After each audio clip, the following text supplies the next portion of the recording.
സംസ്ഥാനത്തെ പല സ്ഥലങ്ങളിലും ഇപ്പോൾ മഴ പെയ്യുന്നുണ്ട്. ഇന്ന് ശക്തമായ മഴയ്ക്ക് സാധ്യതയുണ്ടെന്ന് കാലാവസ്ഥാ കേന്ദ്രം അറിയിക്കുന്നു. മഴ മുന്നറിയിപ്പ് മാറിയിട്ടുണ്ട്. 14 ജില്ലകളിലും യെല്ലോ അലർട്ടുണ്ട്. എല്ലാവിധമായ ജാഗ്രതകളും പാലിക്കണം. അടുത്ത 5 ദിവസം ശക്തമായ മഴ തുടരുമെന്നാണ് കാലാവസ്ഥാ കേന്ദ്രത്തിൻ്റെ മുന്നറിയിപ്പ്. ഇപ്പോൾ അലക്സ് റാം മുഹമ്മദ് തിരുവനന്തപുരത്ത് നിന്ന് വിശദാംശങ്ങളുമായി ചേരുന്നു. Good morning Alex Ram Muhammad.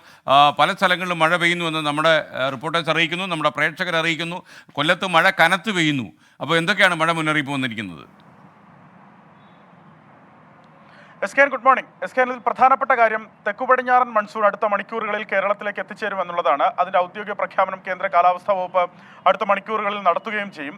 കാലവർഷത്തിനനുബന്ധമായ മഴയാണ് കഴിഞ്ഞ ദിവസങ്ങളിലും ഇപ്പോഴുമൊക്കെ പലയിടങ്ങളിൽ ലഭിച്ചുകൊണ്ടിരിക്കുന്നതെന്നാണ് കാലാവസ്ഥാ വിദഗ്ധർ പറയുന്നത്. അടുത്ത 5 ദിവസം കൂടി സംസ്ഥാനത്ത് ശക്തമായ മഴ തുടരുമെന്നാണ് കേന്ദ്ര കാലാവസ്ഥാ വകുപ്പ് ഏറ്റവും ഒടുവിൽ നൽകുന്ന മഴ മുന്നറിയിപ്പിൽ വ്യക്തമാക്കുന്നത്.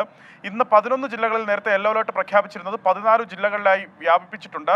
വടക്കൻ കേരളത്തിലെ മറ്റ് 3 ജില്ലകളിൽ കൂടി യെല്ലോ അലർട്ട് പ്രഖ്യാപിച്ചിരിക്കുന്നു. അങ്ങനെ തിരുവനന്തപുരം മുതൽ കാസർഗോഡ് വരെയുള്ള 14 ജില്ലകളിലും ഇന്ന് ശക്തമായ മഴയ്ക്കുള്ള സാധ്യതാ മുന്നറിയിപ്പായ യെല്ലോ അലർട്ട് പ്രഖ്യാപിച്ചിരിക്കുന്നു കേന്ദ്ര കാലാവസ്ഥാ വകുപ്പ്.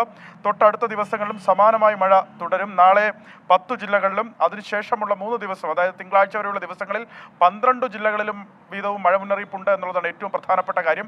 മലയോര മേഖലയിൽ മഴ കനക്കാൻ സാധ്യതയുണ്ട്. പ്രത്യേകിച്ച് തെക്കൻ കേരളത്തിലും മധ്യ കേരളത്തിലും കഴിഞ്ഞ ദിവസങ്ങളിൽ കൂടുതലായി മഴ ലഭിക്കുന്നുണ്ട്. ആ മേഖലകളിൽ വീണ്ടും മഴ കനക്കാനുള്ള സാധ്യതയുണ്ട്. തീരദേശ മേഖലയിൽ മഴ കനക്കാനുള്ള സാധ്യത നിലനിൽക്കുന്നുണ്ട്.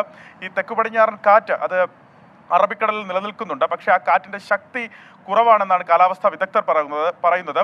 ആ കാറ്റ് ശക്തി പ്രാപിച്ചാൽ തെക്കൻ കേരളത്തിലും മധ്യ കേരളത്തിലും ശക്തമായ മഴയ്ക്കുള്ള സാധ്യത വരുന്ന മണിക്കൂറുകളിലുണ്ട് എന്നുള്ളതാണ് ഏറ്റവും പ്രധാനപ്പെട്ട പ്രവചനം. പ്രത്യേകിച്ച് മലയോര മേഖലയിൽ ഞാൻ നേരത്തെ സൂചിപ്പിച്ചതുപോലെ പ്രത്യേക ജാഗ്രത വേണം.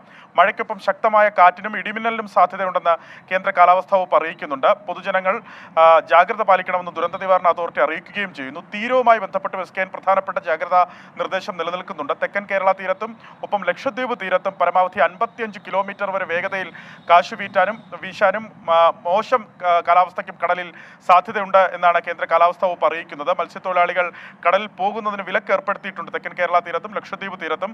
അതുപോലെ തന്നെ കേരള തീരത്തും തെക്കൻ തമിഴ്നാട് തീരത്തും ഉയർന്ന തിരമാലയ്ക്ക് 3.3 മീറ്ററിന് മുകളിൽ ഉയർന്ന തിരമാലയ്ക്ക് കേരള തീരത്തും തെക്കൻ തമിഴ്നാട് തീരത്താകട്ടെ 3.5 മീറ്റർ വരെ ഉയർന്ന തിരമാലയ്ക്കും കടലേറ്റത്തിനും സാധ്യതയുണ്ട് എന്നുള്ളതാണ് പ്രധാനപ്പെട്ട മറ്റൊരു മുന്നറിയിപ്പ്. തീരദേശവാസികളും ജാഗ്രത പാലിക്കേണ്ടതുണ്ട്. S K. Thank you. Alex Ram മുഹമ്മദാണ് മഴ മുന്നറിയിപ്പിനെ കുറിച്ച് വിശദമായി പറഞ്ഞത്.